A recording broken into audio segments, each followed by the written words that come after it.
Salam alaikum. Aduk will relate a story in Bahasa about Prophet Muhammad Taqwa to the jinn. Salam alaikum. Today, we had the opportunity to listen about Prophet Muhammad with the jinn community. Talk. Please proceed. Suatu hari, Nabi SAW merasa sedih sudah di Mekah, nggak bisa lagi berdakwah, nggak ada orang yang mau terima, tinggal sahabat yang sudah masuk Islam saja itu yang difokus, yang lain sudah nolak, yang budaknya, yang orang terkenalnya, semua sudah tidak ada yang mau. Suatu hari Nabi SAW keluar dari kota Mekah ingin beribadah, karena terganggu di Mekah nggak bisa, beliau keluar. Yang ditemani oleh seorang sahabat yang mulia yang bernama Abdullah bin Mas'ud radhiyallahu anhu, yang terkenal sahabat yang mulia. Jalan dengan beliau sallallahu alaihi wasallam, lalu Nabi sallallahu alaihi wasallam pada saat tiba di suatu tempat, beliau sallallahu alaihi wasallam berkata kepada Ibnu Mas'ud, tunggulah di sini dan jangan berpindah, juga jangan datang kepadaku sampai aku memanggilmu. Lalu Nabi sallallahu alaihi wasallam membuat garis dengan tongkat beliau, suruh Abdullah bin Mas'ud jangan lewatin garis ini, tunggu di sini. Abdullah bin Mas'ud meriwayatkan dalam hadis Bukhari berkata, lalu Nabi SAW berjalan dan tidak seberapa jauh dari tempat itu, tempat beliau lagi, Mas'ud lagi berdiri, beliau SAW tiba-tiba duduk sambil membaca Al-Quran dengan suara yang sangat keras. Pada saat itu terdapat beberapa jin dari wilayah Nusaybin. Nusaybin ini wilayah di Irak ya. Ada beberapa jin, dikatakan jin Nusaybin, sedang lewat dan sedang mencari tahu kejadian apa yang sedang terjadi di muka bumi, sampai-sampai mereka tidak bisa lagi mendengarkan langsung berita-berita dari langit. Jadi sebelum Nabi SAW diutus, itu jin dalam hadis Bukhari dikatakan saling susun-susun, 1, 2, 3 sampai ke langit. Ini Anda bisa bayangkan nih bagaimana jauhnya itu ya.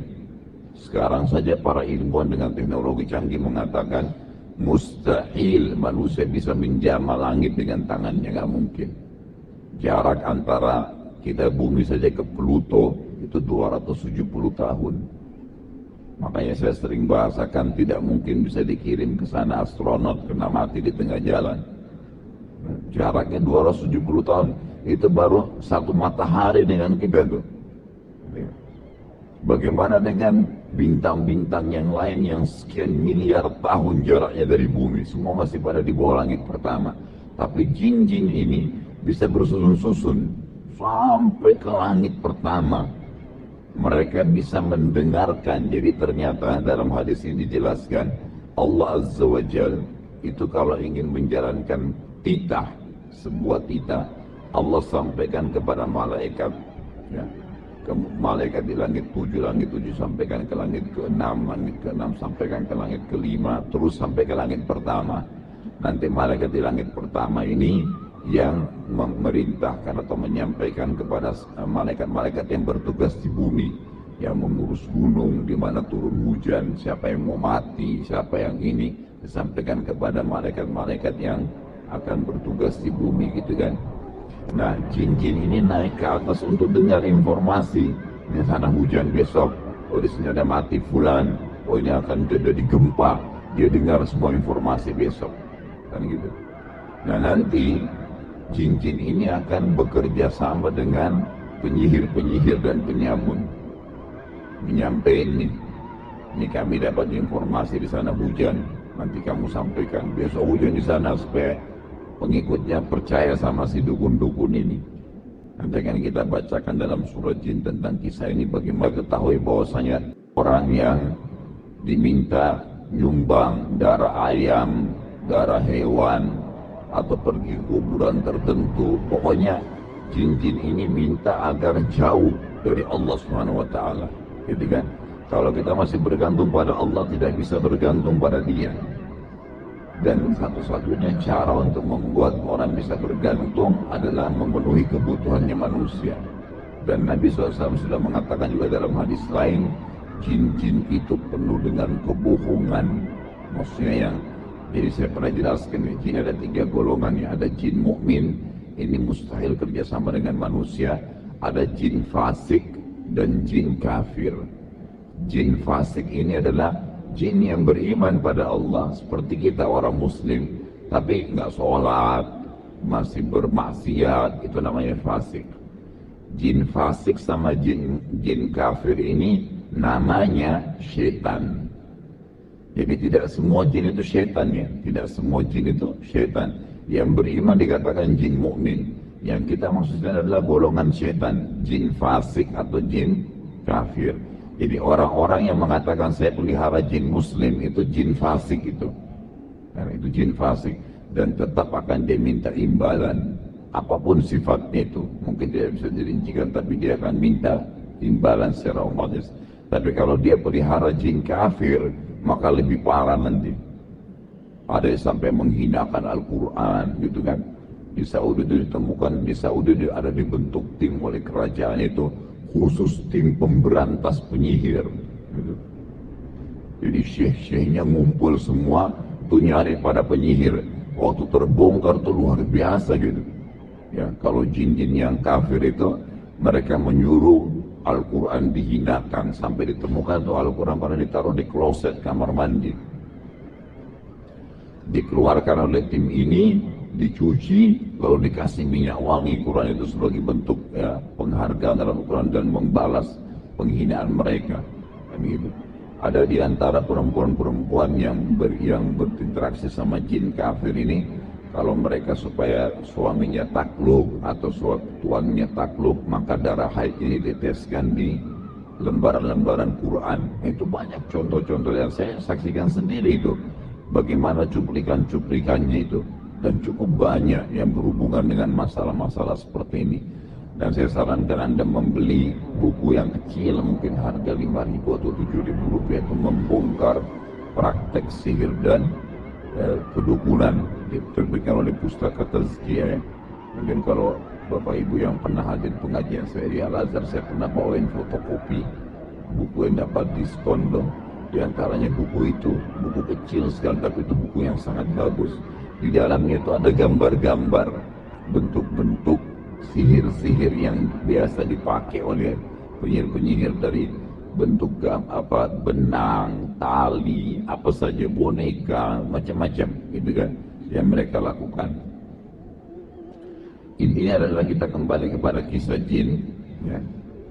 Jin-jin ini mereka selalu naik ke atas mendengarkan apa yang akan terjadi besok untuk bekerja sama dengan penyihir-penyihir dan penyamun yang pada saat itu memang kebanyakan menguasai dunia gitu kan. Allah ceritakan tentang kisah ini dalam surah Jin urutan 72 ayat 9. A'udzubillahi minasyaitonirrajim wa anna kunna naq'udu minha maq'ida lis-sam'. فَمَنْ يَسْتَمِعِ الْآنَ يَجِدْ لَهُ شِهَابًا رَصَدًا. Dan sungguhnya dahulu kami dapat menduduki beberapa tempat di langit untuk mendengarkan berita-berita. Tetapi sekarang berita maksudnya apa yang terjadi besok gitu kan. Tetapi sekarang barang siapa mencoba mendengarkannya, tentu akan menjumpai panah api yang mengintai atau membakarnya. Dikatakan dalam hadis Bukhari yang lain bahwasanya Nabi SAW bersabda, jin-jin dulu mereka rusus-rusus untuk mendengar berita dari langit. Setelah aku diutus, kata Nabi SAW, maka jin-jin langit itu dijaga oleh malaikat-malaikat. Dijaga oleh malaikat-malaikat. Yang malaikat-malaikat ini memegang bintang-bintang yang dipakai untuk memanah jin-jin itu. Makanya kan fungsi bintang itu kan ada 3 ya. Untuk rujuman lisyayatin, memanah setan-setan yang datang mendengarkan berita. Dalam ayat yang lain di surah Al-Mulk dijelaskan itu zina, perhiasan. Inna zayyana as-samaa'a ad-dunya, gitu kan, bi zinatil khawaqib. Dan kami hiasi muka bumi, langit bumi ini dengan bintang-bintang, ya. Wa hifdhan min kulli syaitanin, dan untuk menjaga juga dari syaitan-syaitan yang datang, gitu kan. Kemudian fungsi yang ketiga adalah menjadi petunjuk bagi orang di lautan, di mana-mana itu fungsi bintang-bintang, fungsi bintang-bintang itu dijelaskan oleh Allah Subhanahu wa taala. Baik. Saat Nabi sallallahu alaihi wasallam ya sedang membaca Al-Quran tadi, ternyata jin-jin dari Nusaybin ini kan lagi keliling di muka bumi. Mereka sempat bilang dalam lanjutan hadis Bukhari tadi. Lalu jin-jin ini berkata, pasti ada penyebabnya. Kenapa langit sekarang dijaga? Dulu sebelum Nabi Musa SAW itu tidak ada. Boleh sama Nabi Musa, Nabi Daud, semua Nabi sebelum Musa itu mereka masih bisa dengar. Makanya masih bersaing antara dakwah Nabi dengan para penyihir ini, gitu kan. Setelah Nabi SAW itu tidak bisa lagi. Malaikat jaga, mereka dipanahin. Walaupun masih ada yang sempat lolos tapi sedikit, gitu kan. Itu pun sempat dipanah. Nanti akan dijelaskan juga dalam surah Jin itu bagaimana Allah Subhanahu wa taala menjelaskan ada di antara mereka yang sempat lolos, mendengarkan sedikit langsung mereka turun lagi. Itu pun dipanah oleh para malaikat tadi. Waktu mereka bilang, akhirnya mereka bilang pasti ada sesuatu terjadi di muka bumi, nggak mungkin. Ada penyebabnya nih, kenapa tidak bisa dengar lagi.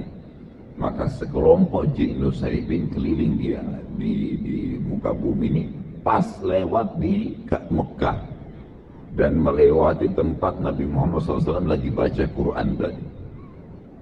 Nah ini sebenarnya dengan hikmah Allah SWT. Allah memang yang sengaja memutus jin-jin ini, gitu kan. Saat melewati Nabi SAW, jin-jin Nusaybin ini mereka pun berhenti dan berkumpul untuk mendengarkan apa yang Nabi SAW sedang baca. Ini menandakan jin itu membaca, gitu kan. Dan bukan mustahil jin itu juga hadir dalam majelis ilmu. Bukan mustahil sekarang sebelah Anda ada jin, tapi nggak usah takut. Tidak perlu takut kecuali kepada Allah Subhanahu wa taala.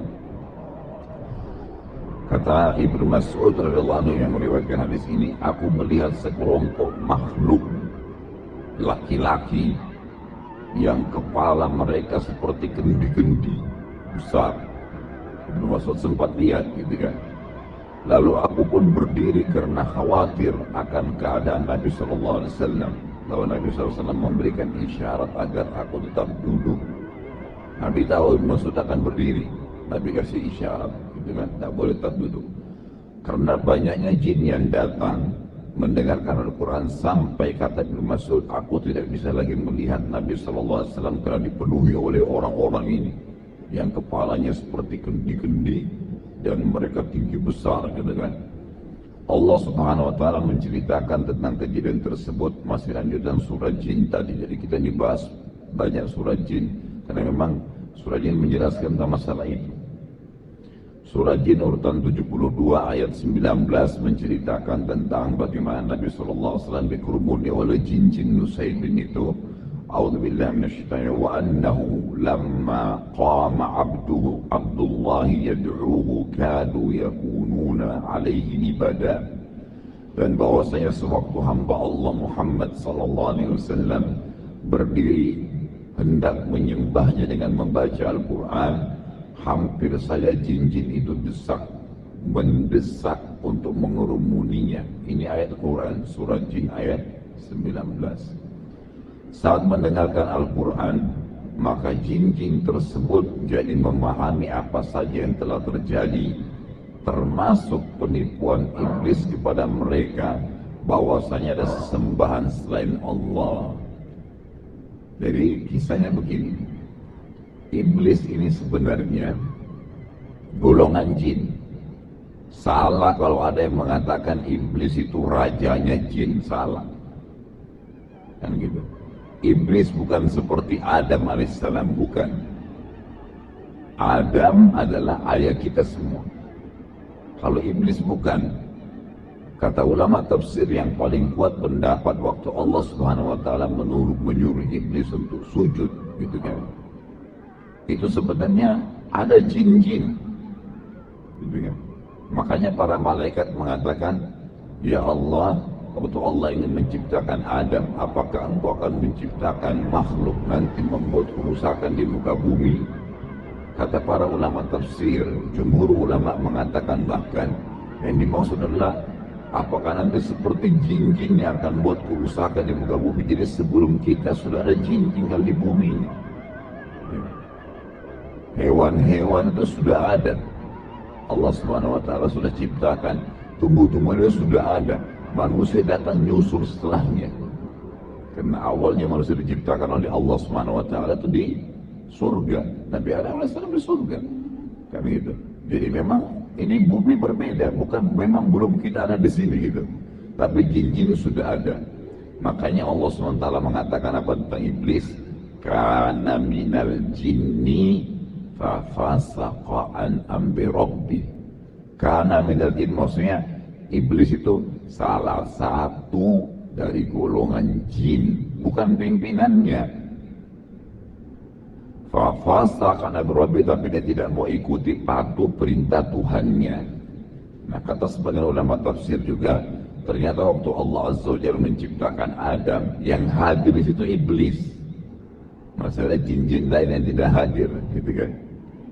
Nah, waktu Nabi sallallahu alaihi wasallam membaca Al-Quran ini, ternyata iblis ini membuat propaganda di antara jin-jin. Di antaranya, dia mengatakan bahwasanya ada Tuhan selain Allah. Syirik, berbuat syirik, didakwai itu. Dan dia mengajak agar orang-orang bisa atau jin-jin bisa ikut dengan dia. Dan perlu Anda tahu, yang menjadi pasukannya iblis sekarang ini, ya, yang paling banyak itu keturunannya dia. Jadi keturunan dia, bukan jin umumnya. Karena jin banyak yang beriman dan tidak mau ikut dengan dia, tidak mau ikut dengan iblis. Nanti akan kita jelaskan dalam surah Jin ayat 1 sampai ayat 18 menceritakan masalah itu. Kita akan baca panjang lebar sebentar gitu kan. Tapi ini membuktikan bahwasanya iblis itu bukan pimpinan, bukan raja. Jin seperti sering digambarkan gitu kan. Tidak. Dia salah satu dari golongan. Dan iblis sangat lemah. Garis bawah ini, iblis sangat lemah. Begitu juga pengikutnya. Makanya Allah mengatakan, inna qaida syaitani kana dha'ifa. Golongan syaitan itu sangat lemah, mereka tidak bisa buat apa-apa gitu. Lemah, tidak bisa buat apa dengan manusia, yang bisa cuman bisikin, cuman apa, membuatlah bisikan, ya tiupan sehingga kita mengantuk kalau mau ibadah. Tidak bisa apa-apa. Jin tidak bisa menjelma pegang tangan kita suruh kita berzina, nggak bisa. Dia nggak punya kekuatan untuk itu. Allah SWT sudah batas, jadi sangat lemah. Allah sudah mengatakan lemah. Kekuatan dia cuma satu, menakut-nakuti manusia. Seakan-akan sudah sesuatu yang menakutkan, tidak. Kalau orang yakin dan faham ini, dia tidak akan takut kecuali kepada Allah Azza wa Jalla. Kalau ada lagi jalan sendiri, Anda ketakutan tentu dari syaitan, permainan iblis dan pengikutnya, gitu kan. Anda harus yakin ada Raqib dan Atid yang sama, dia tidak kelihatan, gitu kan. Yang sedang mendampingi kita, ada Allah Azza wa Jalla menciptakan semua, sedang mengawasi kita dan tahu. Allah Maha mendengar, Maha mengetahui, dan Allah Subhanahu wa Ta'ala jauh lebih kuat daripada semua ini. Itu tidak ada apa-apanya jin itu. Baik, waktu mereka sudah mulai berkumpul di sisi Nabi Sallallahu Alaihi Wasallam, akhirnya mereka jadi faham. Jin-jin ini jadi faham. Selama ini iblis sudah menipu mereka, yang mengatakan ada sesembahan selain Allah. Nanti akan kita baca ayat surah Jin, bagaimana jin-jin ini mengatakan, wa kana safihuna, dan dulu orang bodoh dari kami, maksudnya iblis. Dia mengatakan Allahi syatata, dia mengatakan bahwasanya Allah itu masih ada sekutunya. Dan jin ini tidak tahu, mereka ikut-ikutan saja. Setelah turun Al-Quran, mereka dengar Al-Quran, baru mereka faham ternyata iblis menipu mereka. Dan dalam hadis lain saya katakan tadi, paling banyak mengikuti bisa adalah anak cucunya. Seperti dalam hadis Bukhari Muslim, bahwasanya Nabi SAW bersabda, iblis memiliki singgasana di atas lautan, dan dia ingin menyaingi Allah, dan tidak akan pernah bisa menyaingi Allah, karena Allah singgasana di atas air. Maka dia juga sengaja di lautan, gitu ya. Kemudian tiap hari, tiap saat, anak cucunya, kata-kata anak cucu perhatikan ya, melapor perbuatan-perbuatan mereka. Ada yang mengatakan, saya baru membuat orang berantem, saya baru membuat orang bohong, saya baru membuat orang riba, mencuri, segala macam-macam. Bagi iblis semua dianggap laporan biasa. Sampai ada anak cucunya yang mengatakan, saya baru menceraikan suami istri. Diangkat oleh iblis, didudukkan di sebelah singgasananya, karena dianggap untuk prestasi paling tinggi. Makanya Anda harus tahu, iblis paling senang perceraian. Jadi jangan pernah cerai. Godaannya apapun, isti'adzah, lawan, perbaikin. Tantangan hidup Anda itu. Gitu kan? Kenapa harus cerai? Perbaikin. Kalau emang jelas-jelas dia fasik, memang ahli maksiat, tidak bisa dipertahankan, silakan. Kalau memang orang baik, untuk apa dicerai? Gitu kan? Dan untuk apa bercerai? Itu syaitan semua. Kadang-kadang masalah kecil mungkin gara-gara air segelas bisa jadi masalah besar dalam rumah tangga. Karena kata para ulama, kalau di luar rumah tangga itu satu syaitan yang goda Anda, dalam rumah tangga bisa 1000. Gitu kan? Macam-macam bisa dimasalahkan oleh iblis ini. Baik, sekali lagi, jadi iblis bukan rajanya syaitan, bukan rajanya jin, tapi dia pimpinan para syaitan. Betul memang, pimpinan para syaitan. Siapa syaitan? Golongan jin yang fasik dan orang jin yang kafir. Pengikut dia kebanyakan anak cucunya. Ada juga dari golongan jin tapi yang fasik, yang bukan keturunan dia ada. Jadi bukan iblis satu-satunya sumbernya, bukan seperti Adam. Pentingnya, kalau manusia dari Adam dan Hawa, tapi jin bukan semua dari iblis.